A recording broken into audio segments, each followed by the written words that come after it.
Hello everyone, my name is Fairly Ann P. Lewis from BPED 2A. So I am discussing here for you today is my topic, which is combating childhood obesity through school nutritious policies. So first, childhood obesity is a significant global health concern with the long-term health consequences.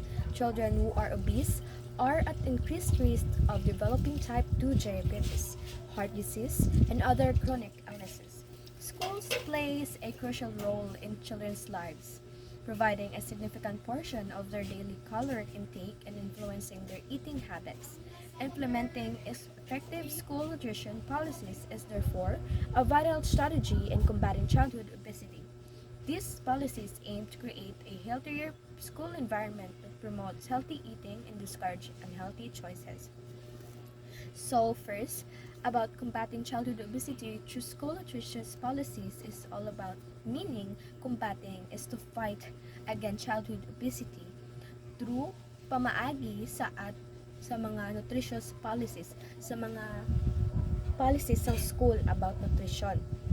So nga ako no, nga gina-implement ko no ang ng nutritious policy para prevent ang mga obese nga mga bata bala kag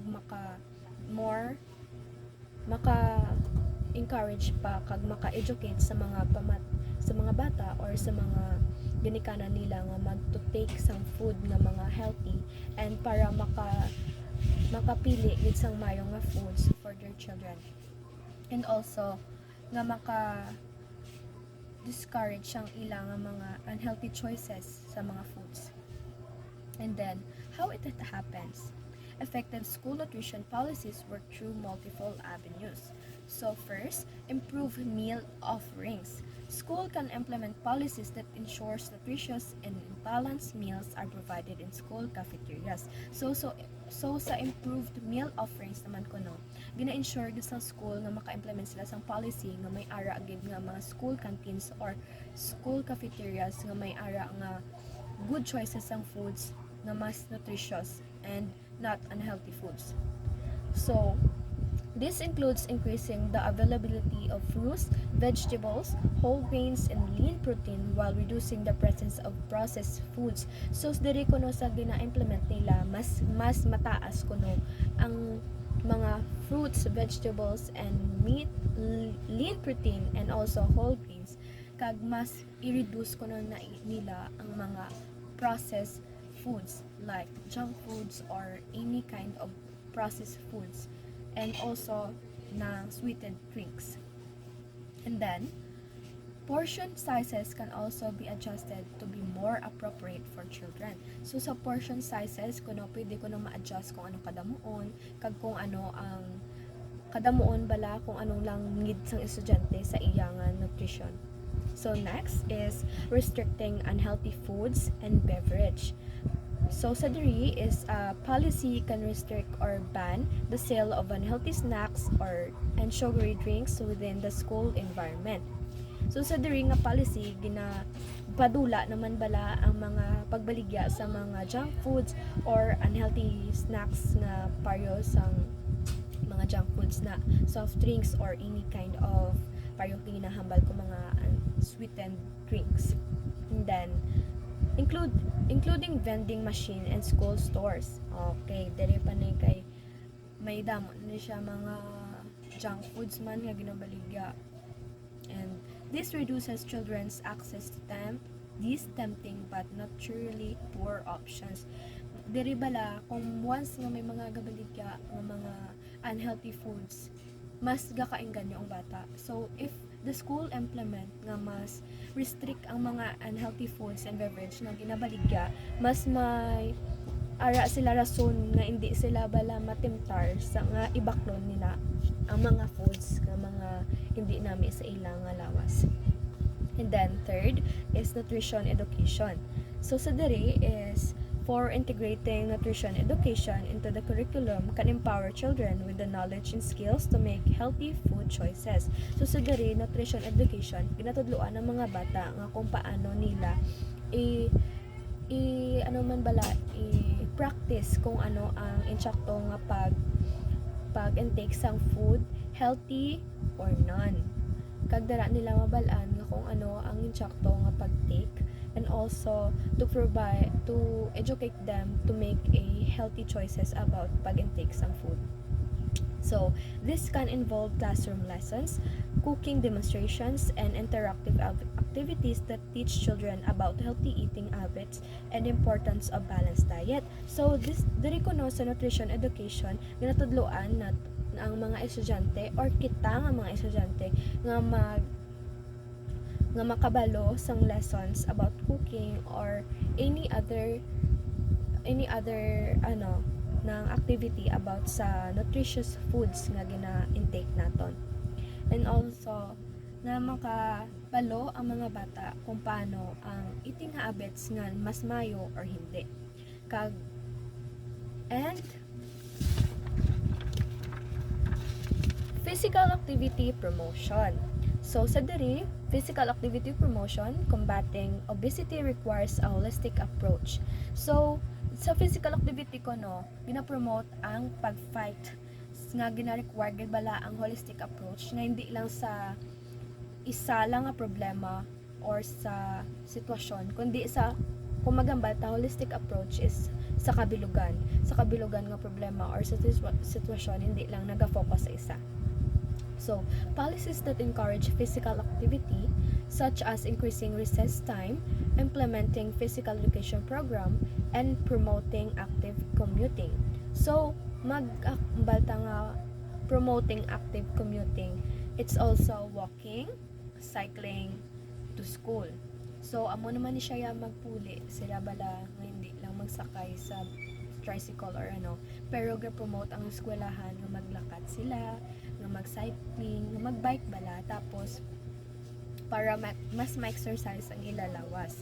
So, and also are crucial components of a comprehensive strategy. So, amo ning ilang strategy para mas ma-reduce ang mga obese children nga mas ma-exercise ang ilalawas. So, next and last, parental involvement. Effective policies often involve engaging parents and guardians in the process. So, diri ko no sa parental involvement, pa-implement nila ang policies nga mas ma-engage ko no ang parents or guardians. Nga sa sini nga process, mas matun-an nila kung paano mag-provide sang healthy foods sa ilang kabataan.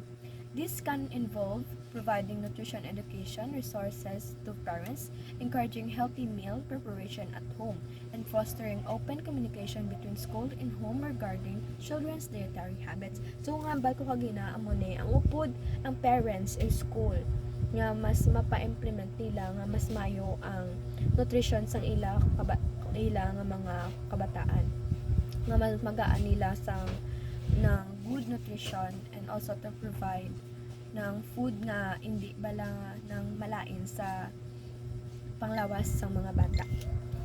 And then, here are the examples focusing on elementary school ages 6 to 11. So, let's consider an elementary school that implemented a comprehensive nutrition program, recognizing the picky eating habits common in this age group. They focus on making healthy choices appealing and accessible. So, start ako ang amon ni ang mga bata nga ages 6 to 11 nga naga-recognize sila na ang mga picky eating habits common na sa mga bata nga 6 to 11 nga maging pisdian sa mga ini nga mga pagkaon. So, sa amo ni nga edad, ang sa mga magpili sila sang ilang foods is dapat gusto nila daw colorful kag mga appealing choices sang mga foods. And then, first is fun lunch options. Instead of plain sandwiches, they offered fun shape using cookie cutters, creating colorful veggie skewers, and making mini pizzas on whole wet pita bread, and low-fat cheese, and colorful vegetable toppings. So, sa diri ko sa fun lunch option, mag-create sila sang hindi lang bala plain na sandwich, kundi may mga shapes, colors, and designs. So, amo ni nga bal ko kagina nga mas gusto sang bata nga mas appealing or mas gusto nila nga may mga design or colorful nga mga ila makita nga dumaing ganyo sila bala nga ilang kanon. And then, interactive nutrition lessons. They incorporated age-appropriate lessons about food groups using games, songs, and interactive activities. For example, they might have a My Plate activity where children build a model plate with different food groups. So, sa diri sa interactive nutrition lessons, like, may mo kuno ang mga bata sang just like USDA's My Plate plan. So, sa diri, ang mga bata mahimo sila sa activity nga ibutang nila ang ila mga gusto nga pagkaon sa sina nga plate nila kung gusto nila bala nga mga ang model sang ila food is ng healthy or not. So next is taste test. They introduce new fruits and vegetables through taste test, allowing children to sample different options in a fun and non-pressured environment. This help overcome initial reluctance to try unfamiliar foods. So sa diri ko na sa taste test is to introduce sa mga bata ang mga new fruits or vegetables sa pamaagi sa ila nga pagtilaw sina. So when we say unfamiliar, hindi nang wala bala kagitilaw sang bata nga na mag-uhan sila. So dapat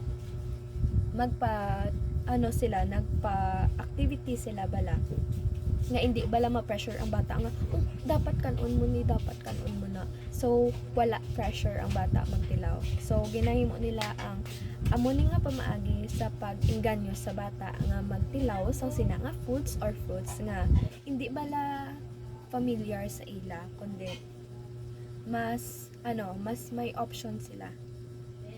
And also to help overcome initial reluctance to try unfamiliar foods. And then next is grow your own garden. The school started a small garden where students could plant and harvest fruits and vegetables, fostering a connection to where their food comes from and encouraging them to try what they grow. So sa diri sa grow your own garden naman, gina-encourage ang mga bata or ang mga students nga magtanom kag kung ano gusto nila nga fruits or vegetable kay sa pamaagi dira mabalaan nila kung paano sa gamay-gamay nga seeds pahagto sa nagdako ang ilang aging tanom kag hasta na lang nga mabalaan nila kung paano sila mag step by step nga nagatubo. And also mas mabalaan nila bala kung amon ni gali magtubo ang ako naging tanom kag kung paano bala magtubo ang ilang naging ginakaon.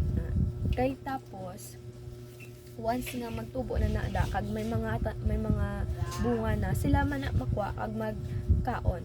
And then last is parent workshops.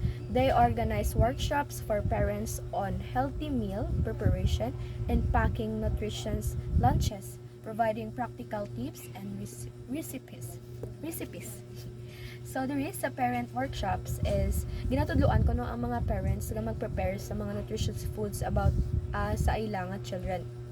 Like sa mga Facebook na bala nga makita ta sa mga parents nga mga vloggers nga gina-arrange nila sa lunch pack sa ilang mga bata nga may mara sa sari nga grapes, mga sari nga fruits dira, and then may mga shapes ang mga rice ng may mga mata, may mga ilong. That's all everyone. Thank you for listening.